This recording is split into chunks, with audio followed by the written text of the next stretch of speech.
La decisione era nell'aria, ma è stata ufficializzata soltanto questo pomeriggio. Le restrizioni idriche a giorni alterni previste per 15 comuni del Nuorese sono state annullate. Le piogge dello scorso weekend hanno completamente riempito la diga di Govossai e portato oltre il 50% di capienza consentita a quella di Olai. Gli invasi sono sotto controllo, l'Olai sta continuando a invasare, Govossai fornisce il massimo dell'acqua possibile al potabilizzatore. Tuttavia questo tavolo continuerà a riunirsi, continueranno i lavori nelle strutture pubbliche per dotarsi di accumuli, continuerà soprattutto un intervento straordinario di Abbanoa sulle reti alla ricerca delle perdite per la manutenzione delle stesse e in più abbiamo deciso di fare il punto regolarmente sui progetti di interconnessione che stanno a cuore a tutti in questo territorio e che costituiscono la vera soluzione. Un impegno che Abbanoa, supportata dalla Regione, porterà su più fronti nei prossimi mesi e su cui si farà il punto nel tavolo permanente sul tema istituito dalla provincia, dal completamento dei lavori di interconnessione tra le dighe all'efficientamento di Govossai,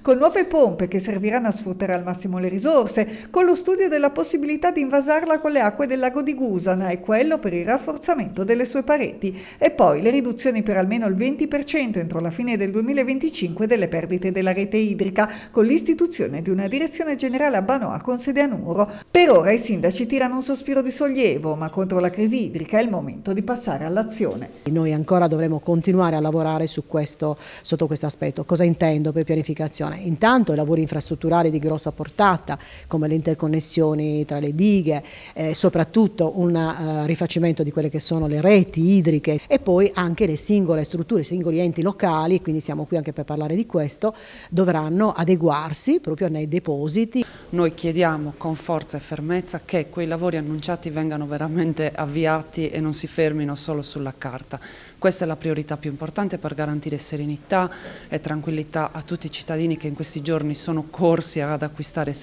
sistemi di accumulo, e chiederemo anche, visto che c'è la presenza della Regione, che i cittadini vengano almeno parzialmente ristorati